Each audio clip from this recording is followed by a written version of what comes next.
Charles Robert Darwin, the famous biologist and naturalist who brought us such hits as The Origin of Species, the revolutionary theory of Earth's flora and fauna evolving from single-celled organisms, enemy number one of American Christian fundamentalists, and previously pictured on the reverse side of a British 10-bob note. Many think that Darwin's love for animals and nature would have made him a conservationist, but no, such a concept did not exist in his day. Good old Charlie had another lifelong passion, which is not so widely known. He was arguably the most adventurous foodie in all of history. His studies of many exotic animals gave him access to culinary delights most of us would never have dreamed of tasting. Konnichiwa minasan, welcome to the channel. I'm the Shogun. If you're new here, please like and subscribe to help me grow in both strength and power. On with the video. Let's start at the beginning, when Charles first cut his teeth in academia, leaving his home in Shrewsbury, UK in 1828 to attend his first year of university at Christ College, Cambridge. Like most first-year students, he enjoyed a good old-fashioned booze-up with his peers, getting smashed on wine and port while discussing the different beetles he'd found in the local park.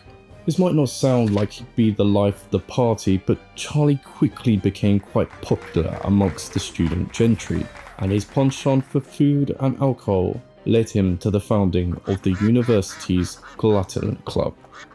You probably won't find a similar club at any modern university. It sought to bring together distinguished gentlemen for the purpose of sampling what they referred to as strange flesh. The objective of this society is encapsulated in its mission statement. I quote, "To consume the birds and beasts which were before unknown to the human palate." According to some biology students, it's considered a time-honoured tradition to chow down on whatever organism you're studying. And yes, that even applies to entomologists. That's the study of insects if you didn't know. The Glutton Club met weekly and was at first a roaring success. It's unclear who the chef of the society was and how they procured and prepared each meal. But in the inaugural meat, they served roasted hawk. The following week was bittern, a type of heron native to the British Isles. And actually, I was surprised to discover bittern is the loudest bird in the UK and not my ex-girlfriend after a bottle of wine. However, after the third meat, it was clear the controversial club wouldn't last very long. After serving up a tawny owl, whose meat is said to be disgusting and stringy. Darwin himself described it as, indescribable.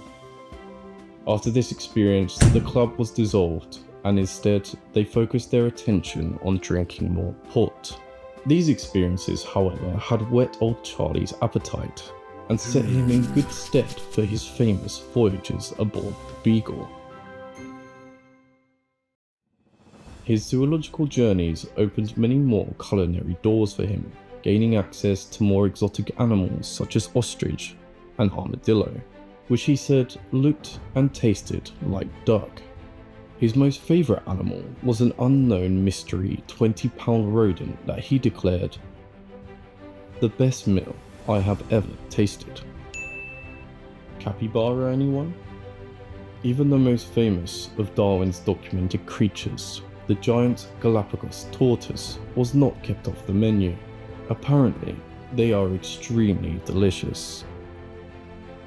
Once numbering in the hundreds of thousands, there is only approximately 20,000 left alive today. The sharp decline in population is predominantly attributed to 18th and 19th century sailors who ate almost all they could get their hands on. I'm not joking. Darwin wrote in his diary, "As we hiked, we lived entirely upon tortoise meat. The breastplate roasted with the flesh on it is very good, and the young tortoises make for excellent soup." Darwin and his colleagues loaded and stacked these poor creatures onto their ships by the hundreds. They were said to be ideal foodstuffs for long voyages because they were able to go for long periods without food or water, and the living tortoises were an excellent way to store fresh meat, and they even contained a lot of drinkable water, albeit mainly in their bladders. So yeah, they drank tortoise piss. 19th century commercial whaling was in fact only possible because of the giant tortoises, which enabled ships to stay at sea for weeks at a time. One tortoise could feed several men, and both its meat and its fat were perfectly digestible, no matter how much you ate. Oil made from tortoise fat also had medicinal properties. It was effective against cold, cramps, indigestion, and all manner of ailments. Of course, the added bonus of being wonderfully tasty. Explorers compared them to chicken, beef, mutton, and butter, but only to say how much better the tortoise was. Even more delicious was the liver and the gorgeous bone marrow. The eggs, inevitably, were the best anyone had ever eaten. Is this making you hungry, Mina-san? These creatures were invaluable to Charles's revolutionary theory. However, even his thirst for science was outweighed by his hunger, and the most important specimens often ended up in the cooking pot. This was such a huge problem that it took over 300 years to give the giant tortoise its scientific name, because no specimens made it back to Europe without being eaten on the voyage. This is it, by the way. I don't want to get my channel banned, so I'm not going to attempt to say it. You'll probably be pleased to know at least one of the beautiful creatures did eventually survive the journey back to England.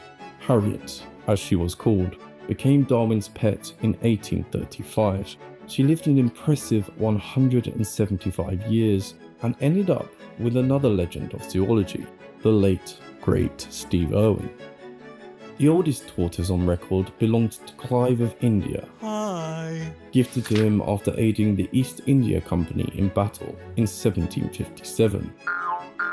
Adwaita died in March 2006, believed to having lived a monumental 256 years. The final culinary faux pas occurred during a Christmas feast, where he realised the bird he was dining upon was a very rare small species of rhea. He rose abruptly from his chair, quickly scraped the remaining parts of the carcass together so that he could study them, much to the shock of his hungry guests. Even more surprisingly, the bird was eventually named Darwins Reia. Thankfully, these gluttonous practices are almost entirely a thing of the past. Since Darwin's time, we have evolved our moral thinking towards food. Whaling is at an all-time low. Only 3 countries in the world operate a commercial whaling industry. In case you are wondering, they are Iceland, Norway, and Japan. Other magnificently rare creatures like the giant tortoises are now heavily protected under law, with stiff jail sentences handed down to anyone attempting to poach them. Have you ever wanted to get really adventurous with your food? What meat would you be willing to try? Let me know down in the comments.